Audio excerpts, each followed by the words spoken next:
listening to Crystal Clear Lore, a Wormsong production.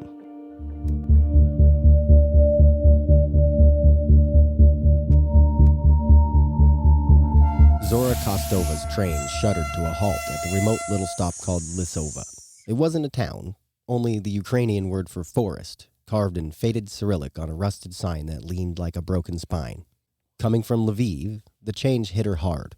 The city's clamor and warm streetlights had given way to this silent, snow-dusted platform, where the only sound was the wind clawing through the pines.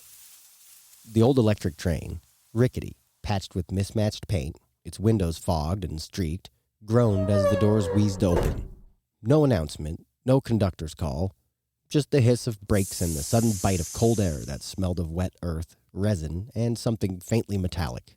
Zora stepped down alone, boots crunching on thin gravel. The platform was little more than cracked concrete and splintered wood, half buried under drifts. No ticket booth, no bench, no other passengers disembarking. Behind her, the train lurched forward again almost immediately, its red taillights swallowed by the trees. She stood there a moment, suitcase heavy in her gloved hand, staring into the wall of dark trunks that pressed close on every side. The sign creaked overhead, swinging gently as if something unseen had brushed it. Far off, deeper in the woods, came a faint, rhythmic scratching, like claws on frozen ground, or old chicken legs shifting restlessly. She was home, the lawyer's letter had said. She had apparently inherited an old hut from her estranged grandmother, so estranged that she hadn't even known the woman existed. Apparently, the place was passed down through the women of the family, always to the oldest daughter. With her mother gone 4 years now, the curse, or whatever it was, had finally found Zora. Following the lawyer's sparse instructions, she left the last faint trail of civilization behind and started along the old forest path. The walk was almost peaceful. Sunlight filtered weakly through the pines, dappling the snow in soft gold. The silence wrapped around her like a blanket. No horns, no voices, no endless notifications, just the crunch of her boots and her own steady breathing. She had come from Lviv with nothing worth keeping, a dead-end job that paid just enough to survive, a boyfriend who'd long since stopped pretending to care, and friends who drifted away one excuse at a time. This was supposed to be a fresh start, a roof over her head, even if it was ancient and remote, a place to breathe. Yet, as the trees thickened and the path narrowed, the quiet began to feel less like peace and more like waiting. The forest held its breath with her. Somewhere ahead, unseen, something shifted. Soft, deliberate, like a house settling on restless legs. Thankfully, the hut came into view only a few moments later, low and squat, half hidden among the pines like it had been waiting there forever. It wasn't much to look at: weathered logs dark with age, a sagging thatched roof patched with moss, a single crooked chimney. No broken windows, no gaping holes, just an ordinary forest hut, really. But it was hers. A small smile tugged at her lips, her first real one in months. Zora hurried down the last stretch of path, boots kicking up powdery snow. The gate, simple wooden slats, no lock, swung open with a low, almost reluctant creak, as if reluctant to admit her. She stepped through and pushed the door. It gave easily, no key needed. Inside, the air was surprisingly warm, thick with the scent of old wood, dried herbs, and again that faintly metallic smell that she couldn't place. Sunlight slanted through small, spotless windows, catching dust motes that drifted lazily. The floorboards were solid underfoot, not a single creak. A large brick stove dominated one wall, its mouth black and clean, ready for a fire. A narrow bed in the corner, a rough table, a few shelves lined with jars, everything neat, orderly, untouched. It was in far better shape than she'd dared to hope. All she had to do was unpack, light a fire, and it would be perfect. A real home. A new beginning. She set the suitcase down with a soft thud and exhaled, shoulders loosening for the first time in hours. She sat on the bed's edge, just breathing in the quiet. The stove would wait. For now, she let the peace sink in.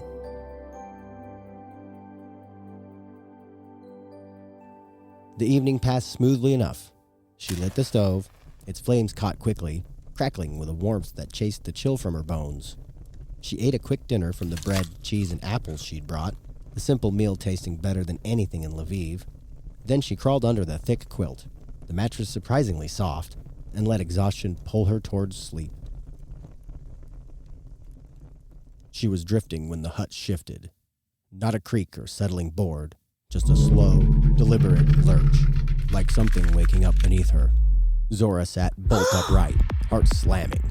The room looked unchanged, firelight flickering on the walls, shadows steady. She glanced toward the small window. Through the glass, the dark tops of pines swayed gently against the night sky. The tops of the trees. Her breath caught. From the bed, she shouldn't see the treetops. Not unless... She scrambled out from under the covers, bare feet hitting cold floorboards. At the window, she pressed her palms to the glass and stared down. The ground was gone, replaced by 10, maybe 12 feet of empty air. The hut had lifted itself, balanced impossibly high. Panic surged. She ran to the door and flung it open. The night rushed in, sharp and freezing. The wooden stoop jutted out over nothing. Wind tugged at her nightshirt as she dropped to her knees, fighting the vertigo. She lay flat, inching forward until her head hung over the edge, and peered underneath. Massive yellow-scaled chicken legs, thick as tree trunks, taloned feet flexing against the earth, held the hut aloft. Claws dug into the frozen soil, leaving deep gouges. One leg shifted slightly, as if testing her weight. Zora jerked back with a strangled gasp, scrambling inside and slamming the door. The hut responded instantly. It turned, a smooth, rolling pivot that sent her sliding across the floorboard. She braced against the table, sliding only a foot or two before everything steadied again. Above the bed, directly over the pillow where her head had rested minutes ago, words now glistened in fresh crimson. "Welcome, granddaughter." Beneath them lay a folded letter, yellowed and sealed with a blob of dark wax. Neither had been there when she'd laid down. The fire in the stove popped, throwing long shadows. The hut settled once more, patient, waiting. She stared at the blood-written greeting, the metallic tang now unmistakable in the air. Her hands trembled so violently she nearly dropped the letter. Zora forced herself to stand, legs unsteady, and unfolded the yellowed paper. The ink, dark, still faintly wet, seemed to crawl across the page as she read, "Granddaughter, the hut has chosen you. As the eldest daughter of the line, you inherit not only these walls, but the ancient duty of Baba Yaga, the worthy who come to your door, lost travelers, the desperate, the pure of heart. You will aid with wisdom, riddles, and the hut's strange gifts. The unworthy, the greedy, the cruel, the liars, you will feed to the fence. Their bones will strengthen the pallings. Their screams will quiet the hunger beneath the floorboards. There is no leaving. The forest's old magic binds you. Step beyond the clearing, and the trees will turn you back. The paths will loop. The cold will find your heart before dawn. You will remain until your breath fails and the next daughter comes. Obey the rules, and the hut will provide. Food from empty cupboards, warmth from a cold stove, sleep without dreams. Break them, and it will turn on you first. The mortar waits in the corner. The pestle is heavy. Learn their weight. Welcome home." Zora's knees buckled. She slid down the wall until she hit the floorboards hard, the letter crumpling in her fist. The metallic scent of blood, fresh, now unmistakable, clung to the paper and now to her skin. What had she done? She had fled a dead-end life in Lviv, chasing a fresh start, a roof of her own. Instead, she had walked straight into a grave disguised as a house. The hut had waited centuries for her. It had welcomed her with warmth and silence, lulled her into unpacking, into hope. Now it owned her. The fire in the stove flared suddenly, casting long, jagged shadows across the walls. Outside, the chicken legs shifted again. Slow, deliberate, settling into the earth like roots taking hold. She was home.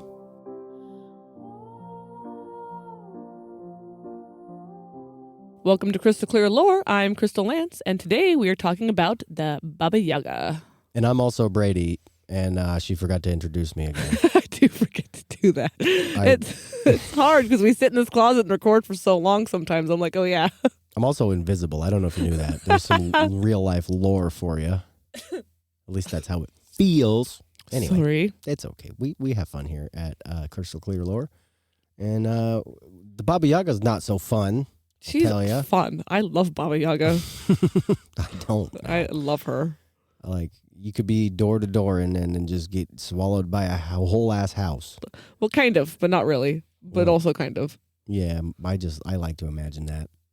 So she is your Eastern European. You know, the story puts her in Ukraine, but she also is like pretty much all Slavic countries. So that does include Finland and Russia and pretty much anything along like the Russian border is Slavic. When is she gonna go worldwide? Wide.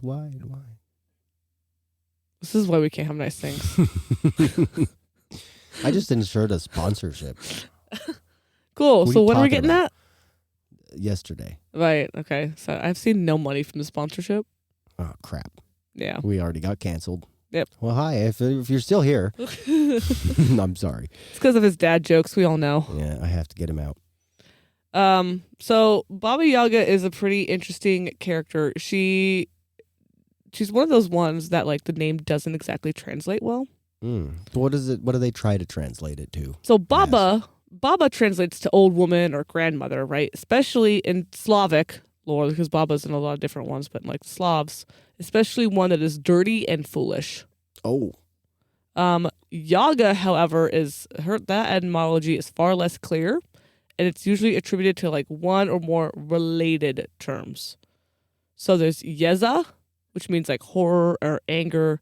There's yeze, which means witch. And then there's another yeza, which also means disease. This is where the g come from.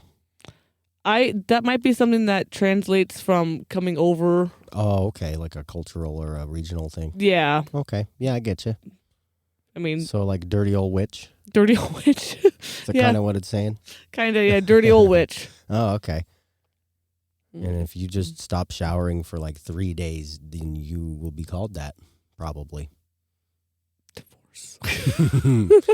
But anyway. She is known to have power over animals and natural forces. So a lot of her stories that I was reading, she's got control of the wind. She has control over storms. She works with day and night, and she can even control your fate. That's too much power. She's What so the powerful. Flip and flap. She can. Oh my goodness. You don't pay me enough to edit that out. I have to water my garden. We're just gonna leave that in, just so that everyone knows who they're dealing with here. She's gardening. Don't let me forget to water the baby seedlings, otherwise we won't have a garden this year. You hear that? Reminder in the comments to water the baby seedlings, okay, guys? Water the babies. Or the Baba Yaga's gonna get you. Or was I? Oh yeah, okay. So she can. So she does fly, and she creates tempest winds while she's flying. Oh, I think the biggest thing when you think of Baba Yaga, right, even tangentially, the thing you think of is her hut with chicken legs. so hang on. I'm sorry. I'm stuck on one step back because I'm going through. She's way OP. She's really OP. Because I'm still going through all her powers, and I'm like, and of course she can fly. Yeah. And make tempest winds. Okay, if you want to, we'll circle back to the hut. But she does not fly how witches normally fly. Okay. She use the wind. She wind bend. No, it's airbending. Fair. Mister, I have not watched Avatar. Sorry. You know what? Comments? Roast him for that. Roast me for that. This is a shame. She so you know like a mortar and a pestle are, right? Yeah. She flies in the mortar. Fun. This is already just becoming Studio Ghibli real quick. Yeah. If Sometimes you think it's Ghibli, hit me in the comments, guys. This is an ongoing debate. Is it Ghibli or Ghibli anyway? It's Ghibli. I think it's Ghibli. You're wrong. But sometimes she does ride the broom, but most often she's riding in the mortar, and then she uses the broom like a way to sweep away like her path or her tracks, so you can't track her down. Weird. Okay. Yeah, she's a fun take on it. She's an interesting one. It's a pretty cleanly witch. Witches are cleanly. Good for them. Do you think they weren't cleanly? Well, it's just an accolade. I know worth pointing out is all. I know she means dirty old witch, but like my guy. I didn't really. Well, I wasn't really like. I wasn't in. Sorry. That was not English. No. Not even close. I wasn't implying that witches are dirty, but like you pointed out, her nickname kind of is Dirty Old Witch. Dirty old witch. It's surprising that she would sweep away anything. So she does live. So the hut she lives in, I did pretty much get that accurate in the story for Zora, that it is a hut that moves on chicken legs, and that is like the number one thing people think of that I know of. If you think of Baba Yaga, it's like, oh, hut, chicken legs. Yeah, it's kind of cool. Think of like a house. I want it to have the chicken wings too. No, But that's just me. No chicken wings. I'm gonna That'd be AI that terrible. later. I have to just generate that one later. That Um, might be the thumbnail. her fence, however, is not wooden slats. It is instead fenced by human bones. Are you just imposing your personal like design desires on into the stories now? No. You just want the wooden slats instead? You just change the story? No, I felt like if I put the human bones in there, Zora was never going to enter. I was just joking. You got a point. So because I mean, okay, who is going to go in the middle of the woods and then see a fence made out of human bones and go, I should go inside? There's a few people. I can think of at least one. Okay. We won't name her. She is the great But and terrible. she's such an outlier. I guess most people would probably turn away with the bones. Yeah, other than the great and terrible, then yes, no one else. And if you know, you know If you who know, you I'm know. talking about. Either you're listening. Hi. So, yeah, sometimes in the fence there's goat legs and ram's horns. There was once even a spindle wheel in there, which I thought was interesting. It seems like it's just a cacophony of random. Fun. You could play with that. Yeah, you could actually. There's a lot of stuff you could play with. Yeah. I'm starting to see if there's any. I'm starting to wonder and possibly see a little connection between the movie Monster House Oh yeah, and Baba Yaga. And I mean, there's not a direct relation there, but I guess it's just the whole concept of the sentient house that will consume you. she doesn't. Well, so it's Or complicated. what? Not necessarily. Yeah, it's complicated in the movie too. Actually, It's it's complicated. not exactly a one for one gobble you up.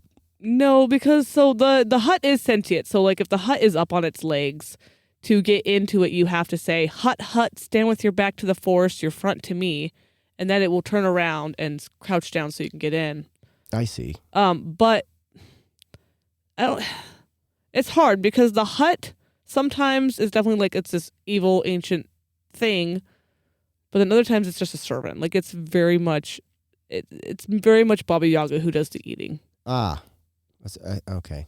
I keep forgetting the house isn't Baba Yaga or whatever. No, Baba Yaga's the hag that lives in the. Yeah, I don't know why. I think I heard, or there was a story that was a twist on Baba Yaga, but it was like she became the house or something. I'm conflating it all. There's a lot of twists to it. It was like a weird.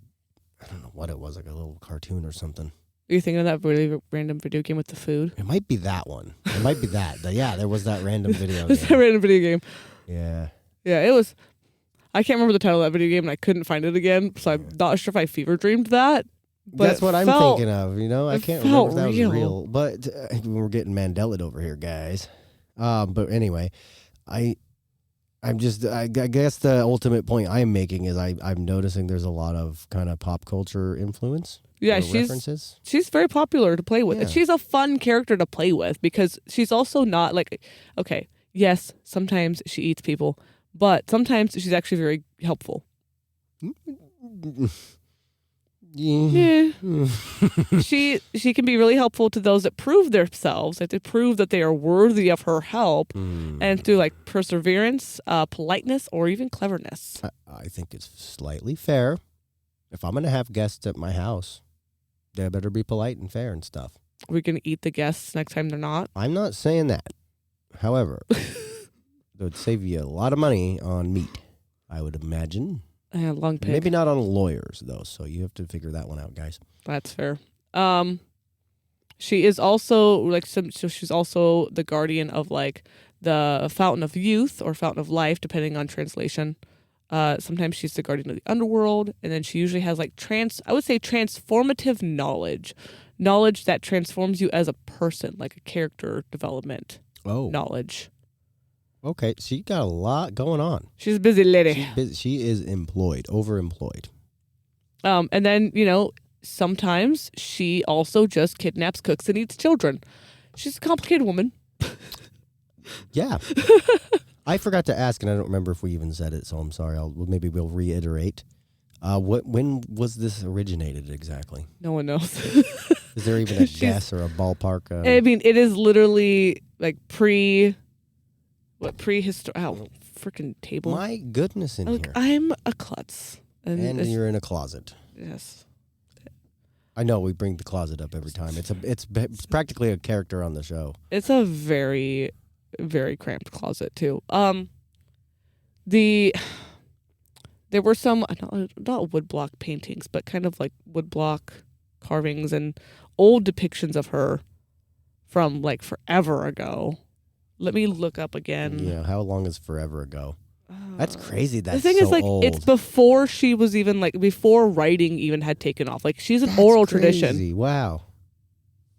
So who knows then? And who knows even how the story originated? It could be way different. Due to the telephone effect or whatever you call that. I don't know. So, because the thing is, diminishing of details over time. It doesn't even say. It says several centuries old, at least. I bet. So extending, because it's back to pre-Christian pagan times. The first time she's written down is 1755. Dang. And that's like she's older than that and they don't by know, far. They have no idea exactly. No, because it wasn't written down, and so when you don't have it written down, it's just based off oral traditions. It gets a little bit more difficult. That is wild. She's very old. It's probably Romanian then. Slavic is Romanian. Is what I mean. It's probably because didn't you say something about them being very oral tradition? They are passing down oral traditions rather than writing it down at one point. Yes, they're not the only ones. There's a lot of, I would say, pre-Christian era that behavior civilizations that were very oral based. Oh, okay. Because like the Celts were, which is why we like the pre-Gaelic people, right?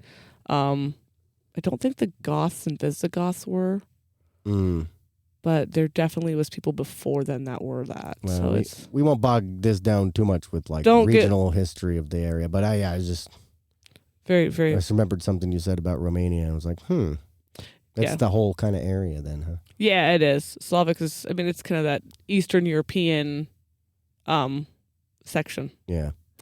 When we think of the Eastern Bloc, I think they call that. I think they did call that during the USSR days, and I think it's different now. Yeah, I don't know. It's changed a lot. But usually Slavic is Eastern European. When we think of European, a lot of the time over here in America, we think of Western Europe, which is like France and Germany and England. Yeah, the classical Spain. Europe. Yeah, not the Slavic. I guess you would call it the Latin Europe, really. Yeah, I think that's a good way to put it. And then you have the Slavs. Yeah. Because she's Eastern also Europe. Russian. And Russia's like, and Russian is also Asians because it's Russia. Huge. And they're like, let's just split it. We're tired of this crap. It's too dang big. So when she is depicted as an old woman with a long nose and tongue. And then sometimes in her hut, her nose is like touching the ceiling. I definitely encourage the listeners to go and just look up some Baba Yaga pictures. They're varying. They're so weird. She is also always depicted as unattractive. Maybe it's that whole classic witch thing. Yeah, she also has a false leg. Sometimes it's made of clay, steel, iron, gold. Sometimes she doesn't have a false leg, and it's bony legs because oral traditions, guess what? They vary because telephone game. So she out here battered and tattered and still working her ass off. Dude. And she's got iron teeth, which I thought was really cool. I'm starting to go Team Baba. No, I don't want to go Team Baba. I don't know if we should Yaga? go Team Baba. I don't know if we should go Team Baba. Is it Team Yaga? No. I don't know if she should be on our team. That'd be dirty old. Team dirty old. I'm going Team Yaga. Yeah, there's every story I was reading, there's a lot of emphasis on how repulsive she is. And she's always like, no, I wouldn't say like she's not covered in like boils and warts and things like that we normally associate with the like traditional Halloween witch stereotype. But I imagine she looked disconcerting in some way. They do talk about her breasts a couple times and how they're like super saggy. And I went, why do I need to know this? So now you get to know it too, listeners. Congrats. That's how covered this particular entity is. I don't even remember hearing about the long-necked woman's boobies. No, I don't cared about that. Because then it would have just been the long-breasted woman or whatever. Yeah, no, they were more distracted by the neck. But yeah, I was like, really? Why are we talking about her boobs? That's hilarious. Well, someone, they have some really long winters, I've heard, over in that area of the world. So, hey, I'm not going to judge no one. If you want to judge someone, put it in the comments. Sorry, no, I'm just joking. Fine. Don't judge people. So there's 5 stories I could find her. The one that I found was called "The Death of Kostche the Deathless, and I might be butchering that name. But in this one, she is literally like accompanying death, devouring souls and guarding the boundary between this world and the next. Man, if you consider all the folklore in the world, man, Death has a lot of friends sometimes. He's got an entourage. He has to. He gets this really, they always depict him alone, but now he's got all these, he just rolls up with a crew. Well, okay, if you think about how big the world is, kind of Death does need the extra hands. Let's be completely honest. Yeah, let's be real. That's a lot of coverage he has to go through. Ow. So are we gonna dive into the mini Santa Claus theory then? It's the same type of magic. I don't even think that's real. I don't think we should. I'm starting it.